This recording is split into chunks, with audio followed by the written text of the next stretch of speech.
Hello everyone and welcome to today's Cambridge University Press ELT webinar.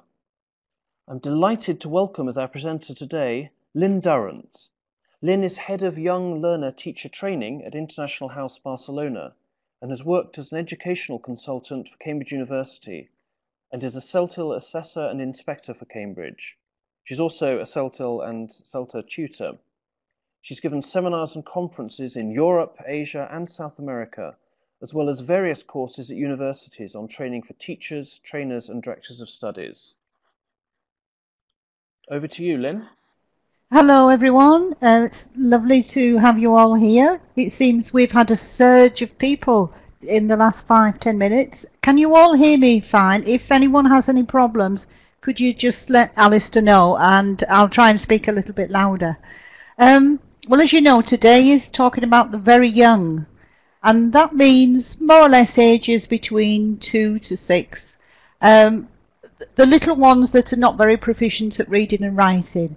And we're going to look today at how we can create a positive and stimulating classroom for the very little ones. I mean, I feel myself, I've taught them many times, and I suppose I think really that the little ones are quite hard work if we're honest about it.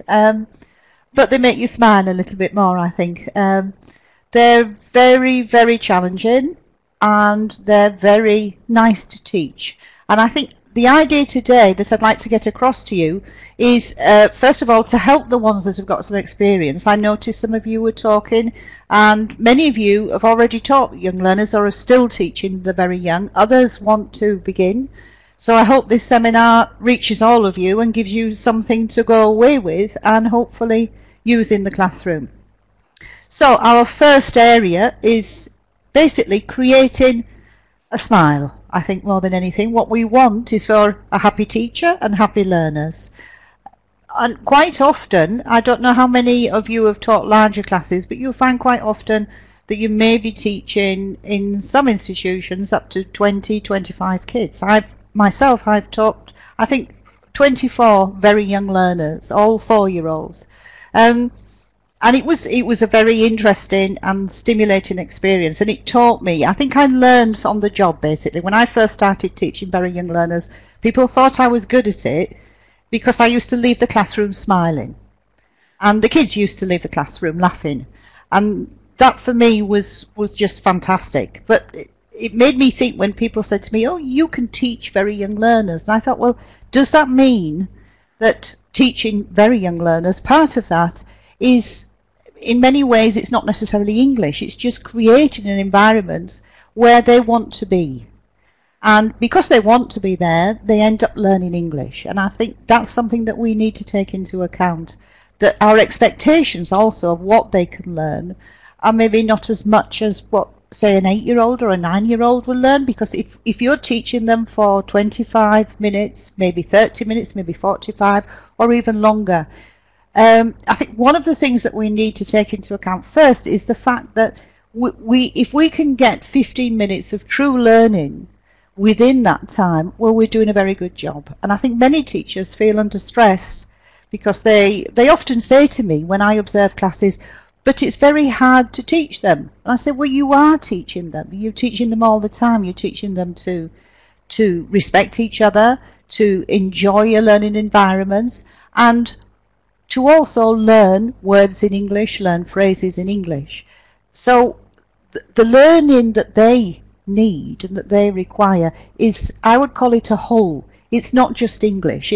They're walking into the classroom. Some of them, as I say, 3-4-year-olds have never left home before. They go into a strange environment and feel insecure. And what they need from the teacher is that sense of security to be built up. That's what creates a positive and stimulating classroom for me. That the teacher is there because he or she wants to be there, the kids are there because they want to be there, and learning happens in a very natural way. Let's go on to the next slide so we can look at basically what stimulates learning. I think, as I said before, because they're coming from home, they're leaving their mums and dads, and they're walking into this room that feels enormous for them. even though for us, maybe the classroom's too small, but for them, the corners are places, unknown places. When they first arrive, they don't really know what's going to happen. And I think a sense of security comes from them learning to see what happens every day when they go in the classroom, that there's a routine, and that routine creates a sense of belonging. Once they feel they belong and they feel they know what's going to happen, they're prepared to experiment and they're prepared to use their imaginations. So let's first have a look at how maybe we can create that sense of being, that sense of security for them.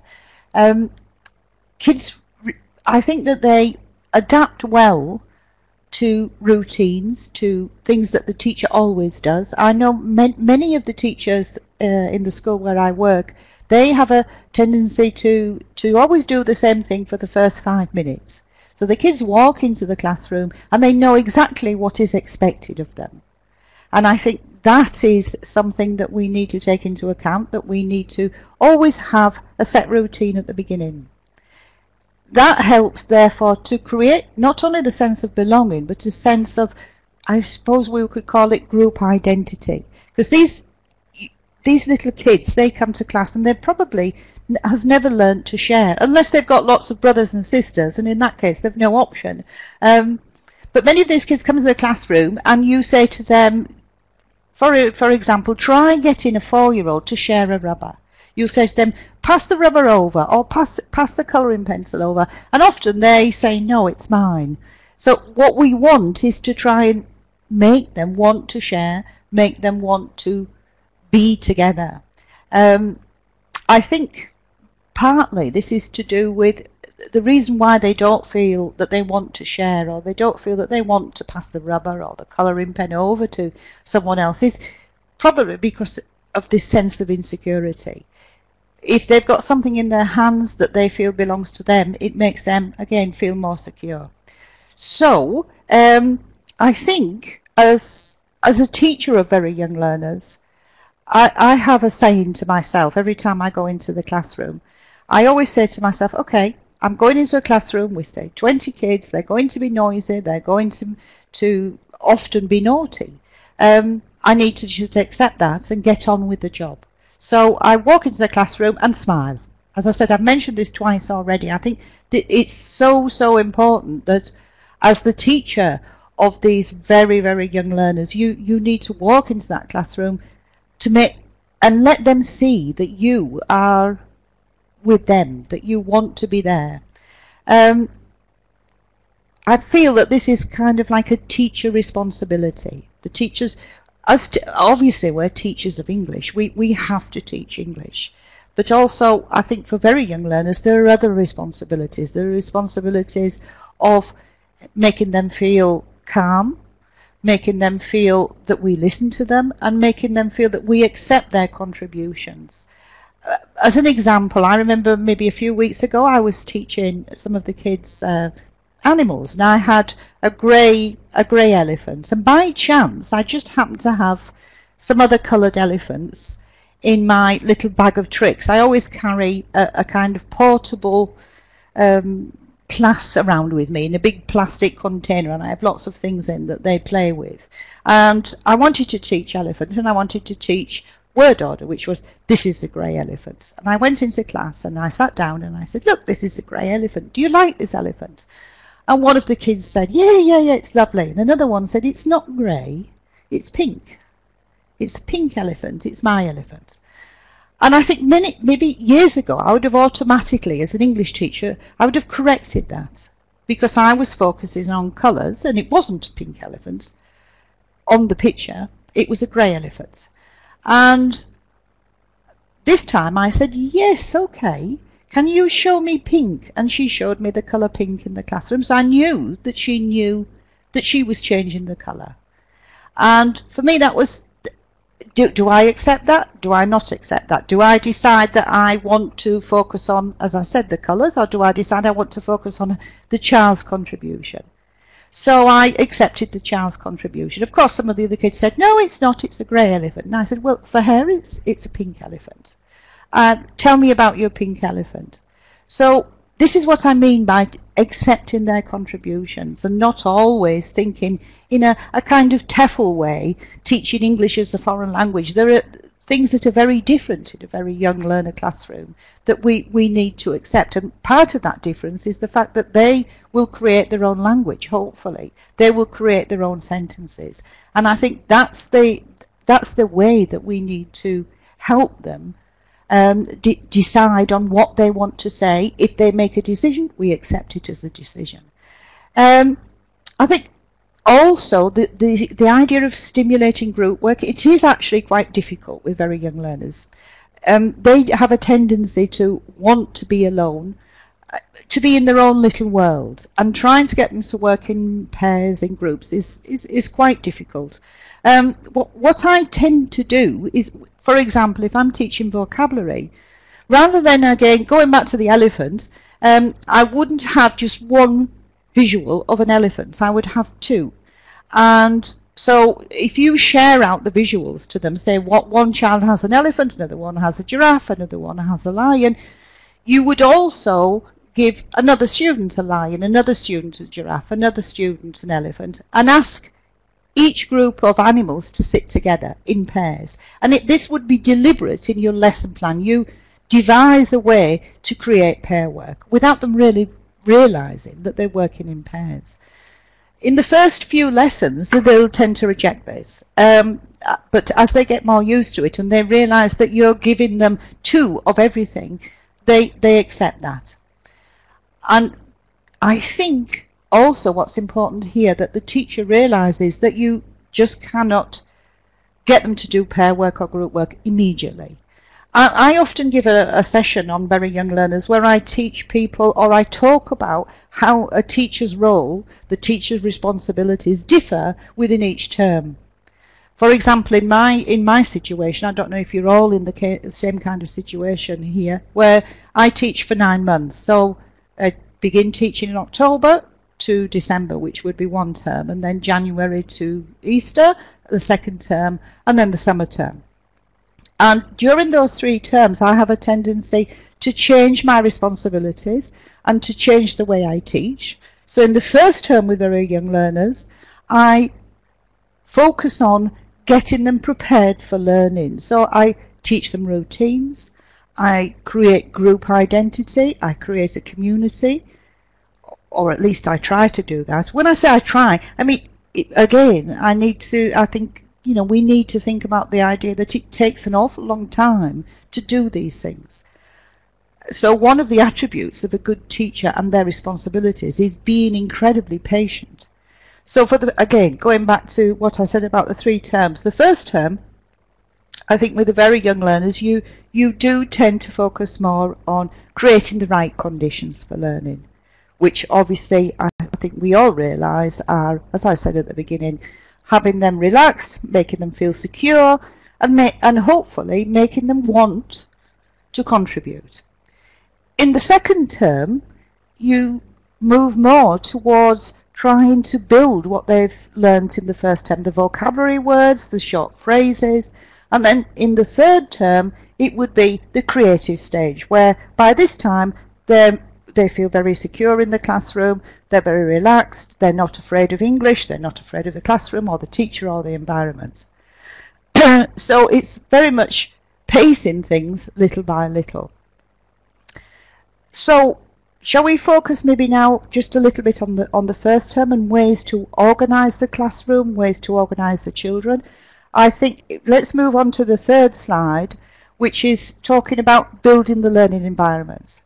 And as I said, it can be a very intimidating place for them. We need to make them feel relaxed and motivated, and we need to maintain some kind of order. Now, I realise that this is very difficult to do. I've experienced over the years classrooms with children under tables, a little girl screaming, having to find some of the kids that were in the toilet. They were hiding, they thought it was a game.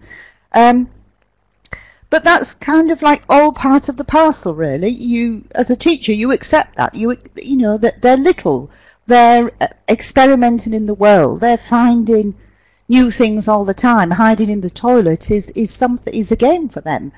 Maybe for me, I don't feel like that because I want to teach them, and it takes a long time to get them back. But you do that. You just bring them back to the classroom and you begin again. So another area for the teacher, maybe, the first one I said was patient. The second one would be flexibility. We have to keep bringing ourselves back, or taking ourselves back in time and remembering the things we did as little kids. I mean, in my case, excuse me, it's quite a lot of years ago. But you know, it's kind of like thinking, well, come on, they're only kids. They're here. They want a good time. They're laughing. There's nothing wrong with that. Let's bring them back and just carry on. One of the episodes I had was with I had a group of 24 students, and I asked a teacher to cover for me for a few days. And she came to see me and she said, I need your help. Your 24 children are really naughty and I don't know what to do. I said, okay, well, prepare your lesson tomorrow and I'll come and watch. So she took a long time preparing this beautiful lesson, which was based on, let's see, day and night. So she had I think it was a blue piece of card, and she'd drawn all these lovely pictures on it, like a bird, a tree, the sun, flowers, and on the other side she had a black piece of card with the night on it, with night time on it, and it was lovely. She'd drawn an owl, and she cut out little stars, and there were shooting stars. There was a man on the moon. It looked absolutely beautiful, and she put it on the board, and she put it fairly low down because when you teach this age group, you really can't use half the board. You need to begin in the middle of the board and work down. It's for physical reasons because they're craning their necks, so it's quite uncomfortable for them to look high up at the board. So I usually ask teachers to work halfway from the board down. And she put these two pieces of card on the board with blue tack and came over to the corner where I was just to tell me what the lesson was. And she turned round and all the kids were at the board, and they were destroying her little stars and shooting stars, writing all over the beautiful owl that she'd painted, etc. And she got very upset. So I said, okay, sit down and I'll try and see if I can manage them a little bit for you. And she said, well, they just won't sit still. So I walked up to them and smiling. I think they expected me to be angry because they could see that they'd made a mess of these beautiful posters. But I didn't react in that way. I just said, okay, sit down. And I smiled at them and I said, oh, thank you. Can you give me a pen? And we just tried to talk about other things. And I made them sit. Remember, there were 24 of them. So we had 12 at the front and 12 at the back. It took quite a while to get them to do that. But anyway, they sat down and I asked the ones at the back, I told them in their own language, that they were going to be the listeners and the helpers, and that they had to help the 12 at the front. And I asked them to put their hand on the shoulder of the student in front of them. So if you can imagine, there were 12 students at the front, 12 little kids, 12 at the back, each behind each other. So they were a pair, but one sitting in front of the other, and the one at the back with the hand on the shoulder of the one at the front. And I said, I'm going to draw a magic line. And I drew a chalk line on the board. On the floor. So as soon as I drew the chalk line, of course, there were 12 little kids at the front. 24 little feet started rubbing out the line. So I said, this is a magic line. So I drew it again. And 24 little feet started rubbing it out. I think I drew the line 7 times until they got tired of rubbing it out. And eventually they stopped and they sat and they looked at me. And I told them a story. But while I was telling them the story, I kept mentioning the magic line. And I said, in this story, this magic line, you can't come across here. That's really naughty. I didn't give any explanation of why, and they accepted it. And I think that's something else we need to think about, that kids accept things. They realised there was a magic line and that they shouldn't cross it. So I mean, my intention there was to get order. And we did this for 10 minutes. I told them a story. The teacher calmed down and she carried on teaching. But what I decided to do was the next day go in and do the same thing. So I sat on the chair, I just pointed to the kids, and I gestured for them to come towards me. I drew the magic line, and they kind of sat down, but they were pushing each other and things, and they made the same kind of shape as what they'd done the day before, which was one in front and one at the back. And of course they tried to rub out the line again. I think this time I only had to draw it 4 times. And I did this every day for a week. On day 5, I walked in, I sat down, I showed the chalk, and they walked up and sat and placed themselves in the right places. And they pointed to me and the chalk for me to draw the chalk. I think the reason why I'm telling you this story, that this shows routines can really, really train the kids. Very young learners, as I say, don't ask, they ask whys lots of time, but they don't ask whys for things that the teacher does. They accept it as this is what our teacher does. Whether the teacher draws lines or whether the teacher sings a song, they don't question that. And they react by either singing themselves or wanting a line drawn, which is exactly what happened and exactly what I wanted. I asked the teacher the following week to try the same procedure, and she did it. By the end of that week, they were getting tired of the line. And this maybe brings us to another point, which is this idea of short concentration spans and the not a lot of ability to stay with something for very long.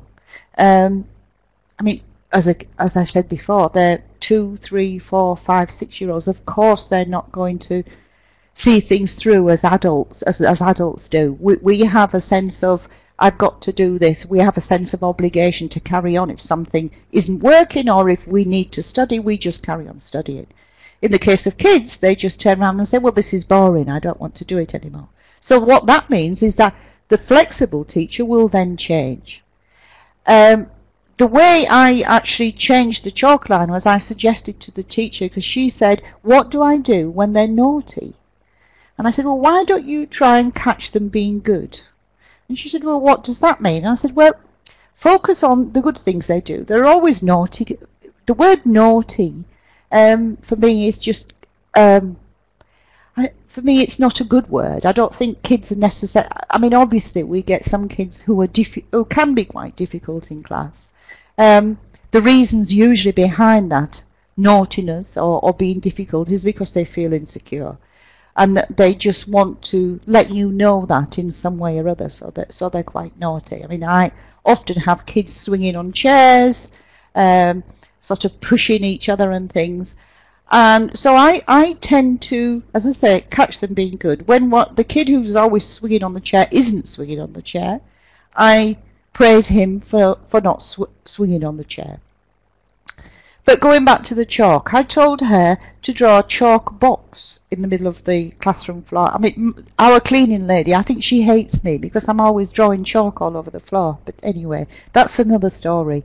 And we drew a chalk box in the middle of the floor, and I asked the teacher, I said, could you just try an experiment? I'd like you this time to, when the kids are naughty, stand in the box and call it the sad box, the sad teacher's box.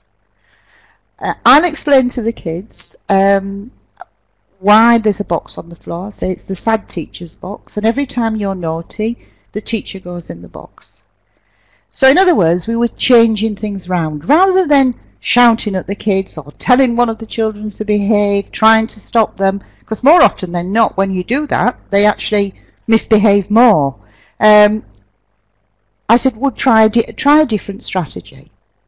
Put the responsibility on them. So if they're naughty, they know there are consequences. And the consequence is their teacher has to go in the box. And she tried it for a few days, and they laughed for a while. Oh, and they actually wanted to put the teacher in the box sometimes. You know, they were deliberately naughty, because things can backfire when you're experimenting a little bit. But after a few days, what was interesting was some of the little kids kept saying, I don't want my teacher in the sandbox. Stop being naughty. So some of the kids were actually beginning to control some of the others. They were telling them off. By about week 2, it was the box wasn't really needed, because if she went near the box, they automatically kind of changed their behaviour because they decided that they didn't want the teacher in the box. So those are just 2 things you can do with chalk to try and help you. I mean, it would be lovely if some of you tried to experiment in that way with the chalk line, as I said, and the sandbox. The other strategy that I use for trying to maintain order, as I say, I'm very much against the word angry. I don't want them to see I'm angry. I want them to see I'm sad by their behaviour, that the consequence of their naughtiness is the teacher is sad, or something else is sad. I have 2 plastic ducks, and I drew a sort of like very nice smile on one and a weepy looking smile on the other. And those 2 little plastic ducks, they're bright yellow, by the way, they go inside my little box of tricks. And when I begin a lesson with the very young, I take the happy duck out, and he sits on my desk. And when kids start getting a little bit naughty, I mean, you can't be forever putting the happy duck inside the box, so you have to time it well.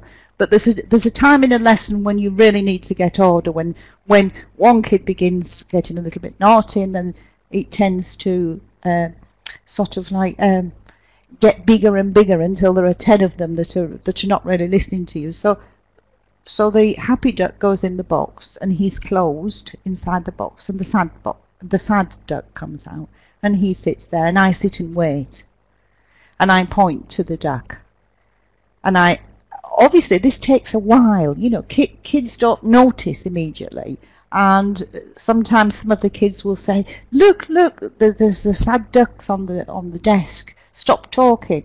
And some of those kids that are talking don't necessarily take any notice, but eventually they do. So maybe this word eventually is quite important, I think, because again it's going back to the idea of patience. I know it's all well and good me saying that when you've got a noisy classroom, and maybe your director of studies might say to you, hey, come on, you know, can't you control them? But maybe you need to think, well, actually, yes, I can control them, but it takes a while, and it is definitely one of the most important things, I think, about teaching the very young. I mean, many people go into a classroom of teaching very young learners without any experience whatsoever. Lots of people, I think, have either done the CELTA or they've done some kind of training course for teaching adults, and they're asked to teach these very young learners without probably having seen one in their lives. Or they might have some cousins or very young cousins or nieces and nephews, but it kind of like, you know, you're asked to go. This is what happened to me. I was asked to go into a classroom. Luckily, I'd done some voluntary work in a primary school for a while, so I kind of like knew a little bit about them, but there were teachers who worked with me who really didn't know how to react in certain situations in the classroom. And I think maybe knowing beforehand that you can't repair everything in that moment is quite an important factor especially for a new teacher. Okay, let's move out of the classroom and just imagine that the kids are going to come into your classroom. So you've got your classroom ready, and you think, okay, in 5 minutes' time, all the little ones will be here. And I think an point is that when they arrive, you need to be at the door to greet them. It's very, very important that you establish order before they actually go into the classroom. Well, I tend to have maybe classical music. Now, talking about music, I know many of you were saying you love that music that Alistair was playing. Me too, but it looks as if we can't get hold of it. I would love to play that in my classroom. But anyway, some kind of relaxing music is quite a good idea. Because remember, these little kids have come from the street where there's a lot of noise and hustle and bustle, and they're affected by these things immediately. So they'll be a little bit hyper as they're walking into the classroom. And I've seen many teachers very effectively use classical music or relaxing music to calm them down a little bit. So the kids are arriving, you're at the door, there's some classical music on, and then the next step is to, and this is a very personal thing, I insist when the kids are coming into class that they shake my hand and they say, hello, how are you? Or how are you today? It's something I think this is very important, because what I'm trying to instill there is respect for the teacher, and also respect for each other, and respect for a classroom environment. Because I think we need to remember that they're learning to learn, and part of that learning to learn is kind of like responding appropriately to certain situations, which in this case is walking into a classroom. And I encourage them to say hello to each other. They don't need to say anything else except hello, hello Maria, hello whoever, and then sit down. Okay, right, let's move on to the next one. As they sit down, maybe when they're coming into the classroom or as they're going to sit down, I either allocate a colour to them, or I give them I have little cards with colours on, so I colour code all my tables. I'm in the lucky situation of having tables. Some people don't have tables, they just have chairs with a little flat for the children to work on. So if that's your case, you can just colour code a chair, which means put in, maybe with sellotape, a little card so they can see maybe that there are 5 green chairs, 5 red chairs, and 5 blue chairs. In the case of tables, I tend to put cards, or I have a kind of like witch's hat in different colours. So I have a red hat, a green hat, a blue hat, and an orange hat. And as they're coming into the class, I say orange hat to one child, green hat to another, so they automatically know which table they have to go to. It's a very nice way of moving groups round.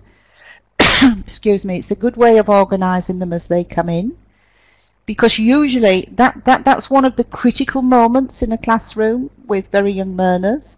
When I say critical moments, I mean when organisation can break down, because they often walk into the classroom, as I said, very, very hyper, very noisy, tend to have loud voices, they've got their bags with them, they throw them on the floor.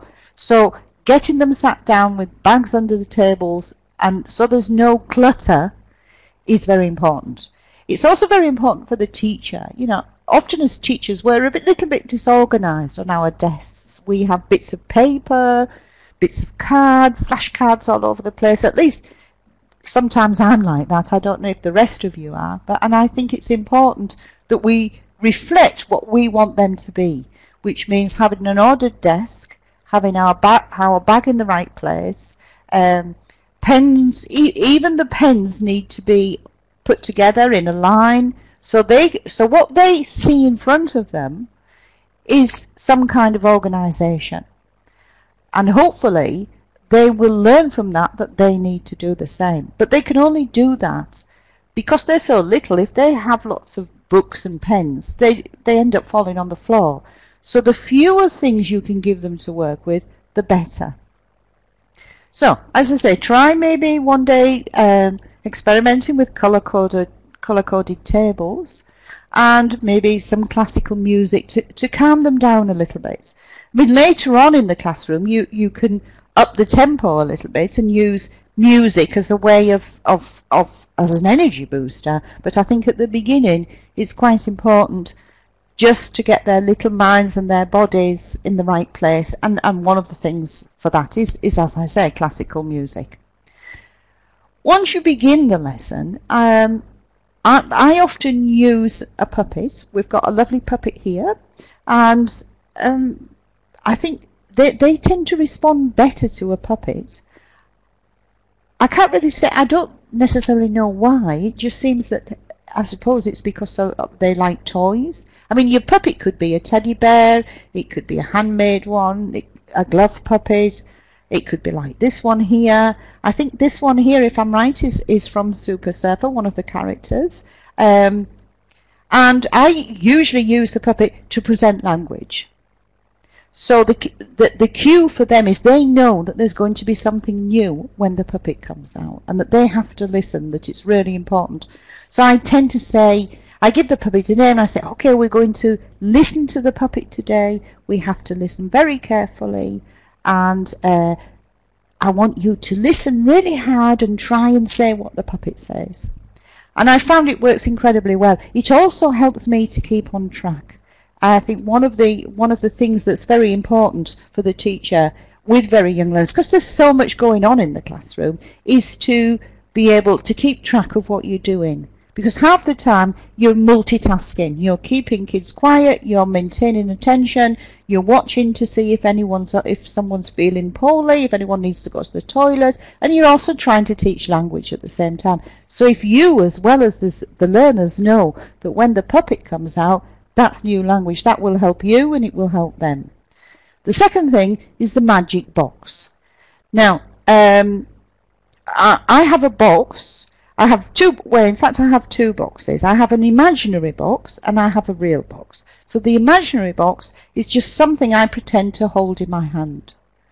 And we incorporate drama this way. So I hold the magic box in my hand and pretend it's heavy, or pretend that it moves a lot.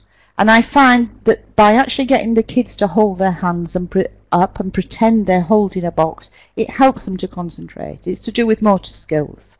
So when they get a little bit noisy or a little bit out of control, I bring out the imaginary magic box, and I use it as a way of reviewing vocabulary. I maybe hold the box in my hand and say, oh, what's in the box? Let's all have a look in the box. And everyone puts their head to have a look. I mean, as I said, there's nothing there. It's just imaginary.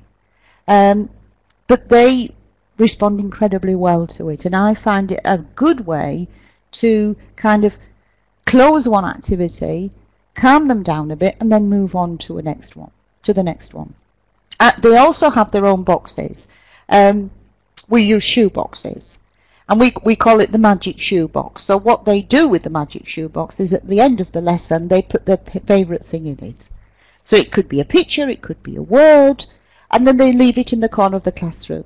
And maybe the next day or the next lesson, I use it as a way of saying, well, what was your favourite word? What did you do in the last class? And they show me.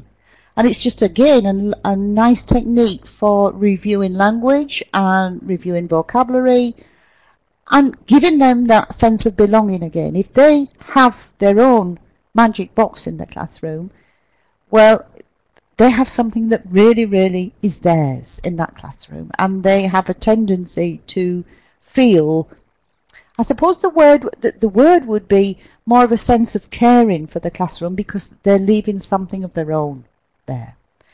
Right, activity types. I think we all know that multisensory tasks, listening, seeing and doing, are vital, but maybe a lot of it depends maybe when we do those tasks. I think it's quite important for us to think about stirring and settling activities. A stirring activity would be something where they jump about, they get a little bit hyper or they're noisy, and the settling would be the classical music. And I have a tendency to actually follow this guide. Listen first, then see, and then do. So the kinesthetic part, the actual doing of an activity, comes towards the end. And also the settling and the stirring activities. When I plan my lessons, if I have a 30-minute lesson with a group of very young learners, I tend to divide it into 3 sections. So 10 minutes, 10 minutes and 10 minutes. In the first 10 minutes we tend to do more calmer activity types, the settling types, the listening, the seeing, the looking. In the second half, we move more towards actually doing things like colouring things in, doing a little bit of drama, doing dance, maybe miming the song. And in the last part, that's when we focus much more on the kinesthetic task types. As I say, the singing, the miming, a little drama, pretending to be puppets. And I found it actually works quite well, because the progression is from kind of like more static, more passive task types moving towards more active. The problem comes with, in your lesson plan, when you start mixing these around a lot and you have a settling activity, which could be, as I say, sort of like just listening to a story, and then you move towards them miming the story, and then you move towards them maybe, which is definitely a stirring activity, and then you move back again to a settling. So what you're doing in many ways is I suppose you're enticing them to be naughty, because you're getting them to be hyper and you're moving around too fast from the scale of settling and stirring. So you're doing settling, stirring, settling, stirring. By the end of that group of 4 activity types, they're going to be hyper. So think about maybe more gradual settling activities at the beginning and moving up the spiral towards stirring activities, so that when they leave the classroom, they leave with a big grin on their faces and happy students. So it's the multi-sensory activity type. Like this example here on the slide is one that I use quite a lot. I begin by, you can either cut out triangles and circles and blue squares like in the pictures. So I might have 5 blue, 5 green and 5 red, and I hand them out in groups to them, and we introduce the shapes, so circle, square and triangle, and I ask them to think of colours in the room that shape. So by first introducing them and drilling them, they're doing the listening section. By asking them to tell you things, they're doing listening, but they're also imagining, so they're seeing things, that colour or that shape. And then I give them some glue and some paper, and they create their own little drawing or their own little picture. So that's where there's the kinesthetic part, where they're cutting, they're using their hands, they're making a mess more often than not, but they're making something that's their own. And this kind of little activity works incredibly well. You can gradually, as the children get older, you can increase the difficulty factor here. Once they have more language and a little bit older, rather than having things that colour, you can have things that shape, or you can have things in the world that shape. You couldn't do that with 4-year-olds because their world is so small, there'll be very few things. So the reason why things that colour or shape in the classroom is because, or in their bedroom or house, is because there are things that relate to their lives. So gradually, with 8-year-olds, as I say, you could use that to ask them to do, things you see in the street, that shape, or things you see in the world. All right, let's move on to the next. I think creativity, which is something that we always have to try and integrate into our classrooms, doesn't necessarily come from the language they're using. It comes from the task type that they're doing. And I think this is a really, really nice example. This is actually from Super Surfer, and it's mixed colour and painting. So you can give them a plate or a piece of paper, and they create their own shape, or they can use the plate to make a circle, and then they make a colour circle. And I think this is a really, really nice idea. What is important, though, also going back to creating that stimulating environment, is that you display these things. I realise that many of you possibly cannot put things on the walls. Again, there is a solution to that, and that comes from, do you remember I told you my bag of tricks? I think having a bag of tricks, you can, in every lesson, if you collect all their things in every lesson, you can take them out and you can maybe put them in a corner on the floor. As long as they're displayed somewhere. I mean, if you can get them on the walls, great. And even better that you can display the names of them, because again, this brings in the sense of belonging. Another one here, which again is focused on creativity, on decision making, for them to make their own decisions. A 4, 5, 6-year-old sometimes finds it quite difficult to decide what colour to colour in the ball or colour in the boy's glasses, for example. But I think it's important that you allow them at some point in the lesson to make a choice, because what making a choice does, again, is it allows them to become more a part of the learning process.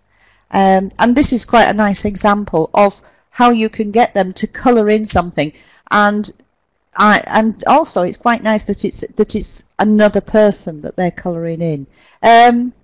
This one, I think this is my favourite, Polly the parrot, because it reminds me of something that happened to me not that long ago, actually. I used a teddy bear for doing prepositions, in, on and under. So the teddy bear would be under the table, etc. And what I wanted was for them to take the slide, to take the teddy home and hide it. And they took the teddy home, they hid it, and they had to come back and say, it's on the table, it's under the table, etc. And one of the little girls came in crying. She forgot where she hid the teddy. So her poor mum and dad, I think they searched for 5 or 6 hours looking for the teddy. In this case, Polly the parrot is a great way to use for prepositions. I mean, you can put Polly the parrot wherever you want, because that kind of thing encourages thinking and learning. What I mean by that is, for example, you imagine a classroom where you've got Polly the parrot and you decide you want to hide Polly the parrot and use prepositions. You get all the class to close their eyes and you hide it. And they have to guess where it is.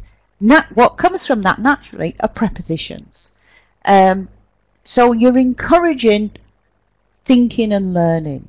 And let's say you've got Polly the parrot and you ask them to make their own parrot. They draw their own parrot. You give each parrot a number. So if we've got 24 parrots. You write the number not in words, in letters. And you ask them to sequence them, or you ask them to order them. Put parrots 7 to 10 in order. Put the big parrots at one side. Put the small parrots at the other. What I'm saying here is that anything that you use in the classroom can be used to help them to think. And I think as a teacher, we need to kind of like move round a little bit to thinking in a different way. We need to be in a different mindset, and the mindset is teaching. As I said at the beginning, it's getting them to learn, and that comes through whatever activity you've got, taking it a step further, using in this case Polly the parrot or the teddy bear to get them to think about what they're going to do.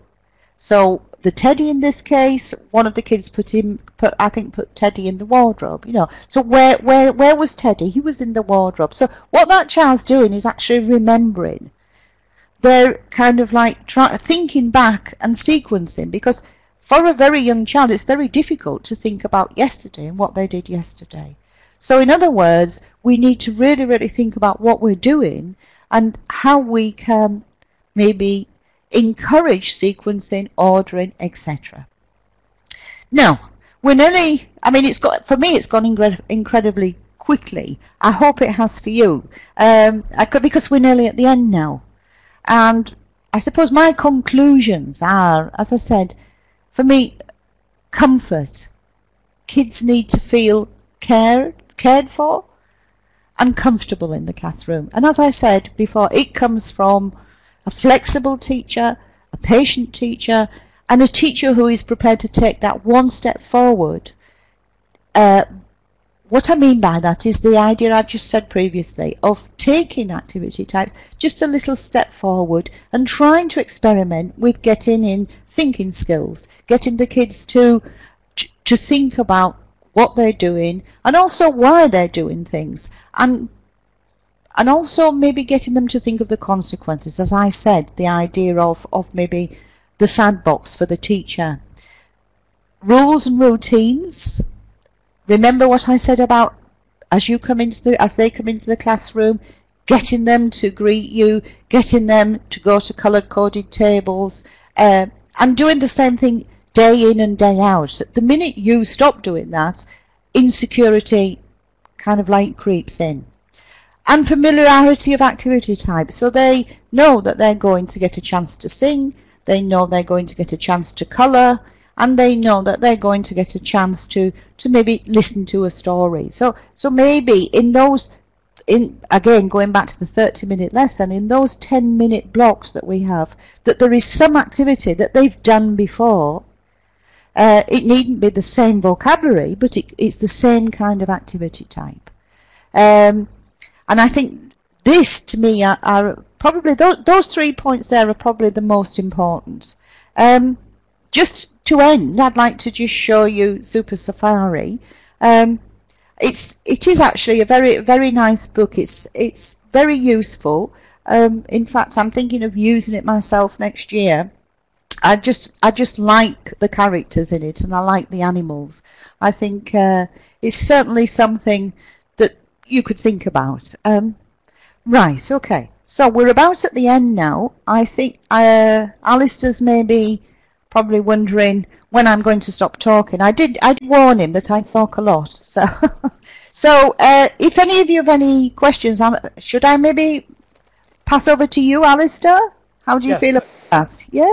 Brilliant, thanks. So I learned a lot from that, Lynn. Thank you very much. You're welcome. And You're welcome. Got a whole load of questions have come in. Oh, wow. So let me try to fit in as many of those as we possibly can. First question is from Christine Sutro-Chandley, who asks whether you've got any suggestions for encouraging children to speak in sentences more than just using little bits of vocabulary. Could you say? I didn't quite hear the first bit, what you said.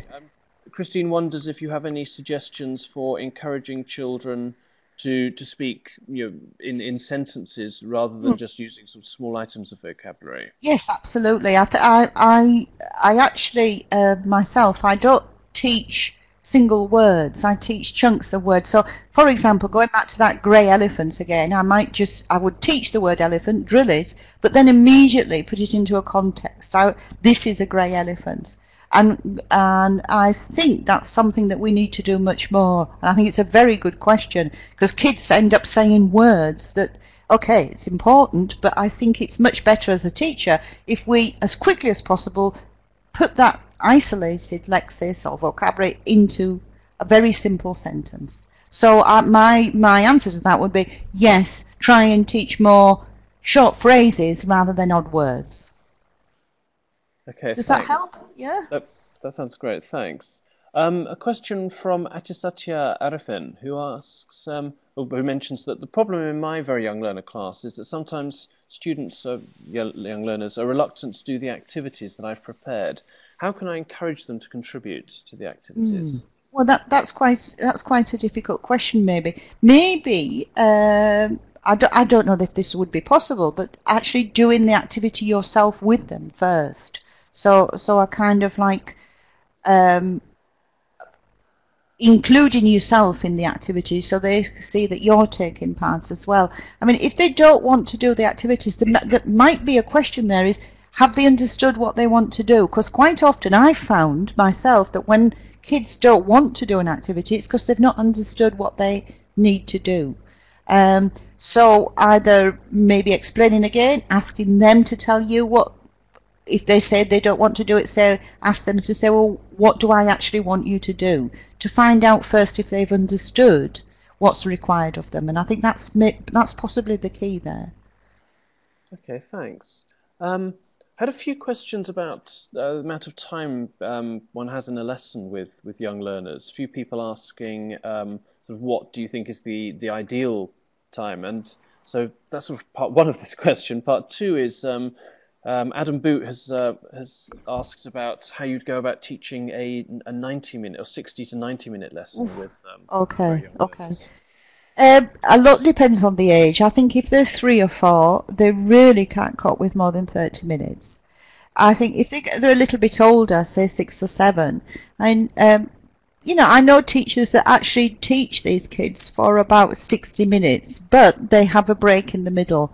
On young learner teacher training courses that I do, we actually have the kids for 2 hours, but they're slightly older. They're about 7. And we ask the parents to bring a sandwich, so they have a food break. So I think if you're going to do, first of all, the optimum length is very much dependent on the age. So 30 minutes, say, for 3-4-year-olds, maybe 5-6-year-olds could cope with 45, and 7 or 8-year-olds could, as Adam said, they could cope with a 90-minute lesson, but that's pushing it a little bit. I think 60 is probably the right amount, with a break in the middle. Okay, thanks. Question, actually another question here from Atisatya Arifin. How can we get the very young learners to interact more closely with each other? Atisatya says that they find it very, very difficult to get them to do pair work and group work without having considerable amounts of teacher influence. Yes, yeah, I think again, first of all, it's something you have to accept, that in the younger the child, the more the teacher is controlling the lessons in many ways. We're always taught on training courses that, at least, I hear so many times, where the teacher needs to get out of the way and let the learners learn. And in the case of very young learners, they need you as a guide. So I think maybe probably the first thing to think about is, it is quite natural that you're there much more so than with older students. Secondly, I think it's very much a slow process. As I said at the beginning there, maybe the word selfish is not right, but little kids can actually be quite selfish, but they're also loners because they're not used to interaction. So as a teacher, you're teaching them to interact with others, and that's a learning process that takes a long time. So if you can get them to work in pairs, maybe twice in a lesson at the beginning, and then gradually a little bit more each time, you're doing very well, in fact. So I would say lower your expectations about how often you want them to be in groups and pairs, and don't worry too much about in the initial stages you've been there, because you're training them to do that, and hopefully once you've trained them, they will do it better later on. When I say later on, I mean in a couple of months' time. I don't mean in a couple of lessons. Okay? Thanks. Try to fit in another couple of questions quickly. One from Christine, who asks about differentiation at this level. I mean, is it appropriate? And if so, how do you do it? Differentiation of what, though? Of student levels, so that if levels, or not ages, yeah, levels. Oh, I think levels, but Christine may jump in the chat and let us know if that's wrong. Oh, well, shall I answer it for both, maybe? And then, yeah. Thank you. Yeah, okay. Well, I think, first of all, mixed ability is part of life. We're all mixed ability. My husband drives a lot better than I do. So I think it's very natural, first of all, that you will have kids who are at a much higher level, if they're all the same age group, because maybe they come from parents that have already sort of maybe given them English classes, or they've got an English speaking parent or cousins or whatever. I think I tend to have, for mixed ability, whether it's age or level, I have 2-tier worksheets. So I will maybe give them a very simple task to do at the beginning, but there's always a more difficult task on the other side, and that's for the fast finishers, or the ones that are at a higher level. Because I do also think it's very unfair that the ones that are at a higher level and can go further don't get the opportunity to do that. But at the same time, we also need to cater for, sort of the norm in the classroom. If they're all at quite a low level, we need to be teaching just above that threshold, maybe, to challenge them a little bit. But there's always, often or not, more often than not, you get 1 or 2 kids who always know the answers, etc., or get bored. So having tasks, so for example, you may have a very simple task that they have to do, a drawing task, but then you also add an extra task. And the ones that don't get to that extra task, you can say to them, well, you can do it the next lesson, or you can do it if you come early, or you can take it home to do, so that they don't feel that they're being left out. So in other words, create different levels of tasks for the stronger students to do. So have something for the fast finishers. Okay? Okay. That's really helpful. Thanks. Had a couple of questions about using L1 or versus L2. Some people suggesting that you need to have a fair bit of learner's own language. Others that you should try to use a lot of L1. What are your thoughts on that? This is a very, very tricky thing to talk about. I mean, because some people feel very strongly that you shouldn't have L1 in the classroom, and some people feel differently. This is only a personal opinion. I feel, first of all, we cannot reject L1 in the classroom with this age group. It's their identity. If we, I think if we reject or if we stop them all asking us questions in L1, we're stopping learning happening, because first of all they're asking a question because they're curious. But I also think what's important is that the teacher speaks in English, in this case in L2, to the kids, so that they see that no matter what language they speak in, they always get a response in the teacher's language, in the language that the teacher is teaching at that time. But I don't stop them asking me questions. But I tend to have moments. So in my lessons, if I feel that I really have to talk to them in their own language, I stand up and I hold my hand up. They know this cue already. I hold my hand up and I point to the door. And they know I'm going to go outside. And I'm going to come back in again speaking another language, which is their language. And I talk to them, I tell them what I have to tell them, put my hand up again and walk out again and come back in again. So basically what I'm saying is there has to be divisions. If you're a teacher who feels, okay, L1 is very useful, fine. But if you speak L1 to them a lot in the classroom, that's when the organisation and the learning can break down, because the kids haven't got a boundary. They don't know when they should speak their language or when they should speak the language that they're learning.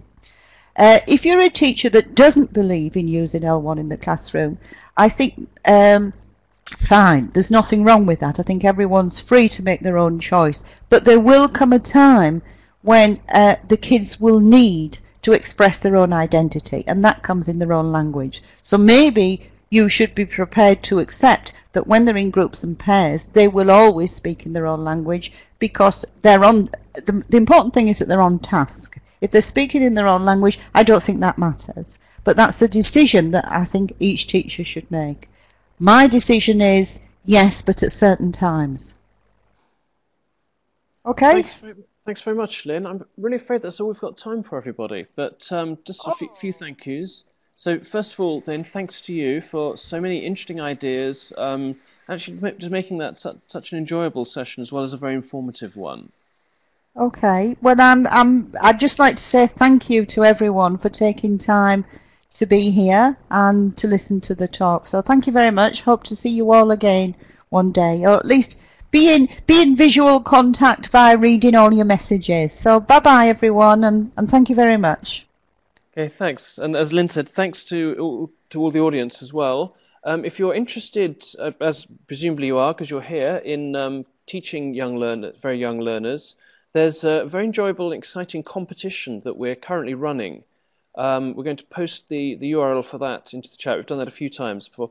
But a competition called On Safari, in which you can enter your own dance video with some suggested choreography for your chance to win a super safari party for your class.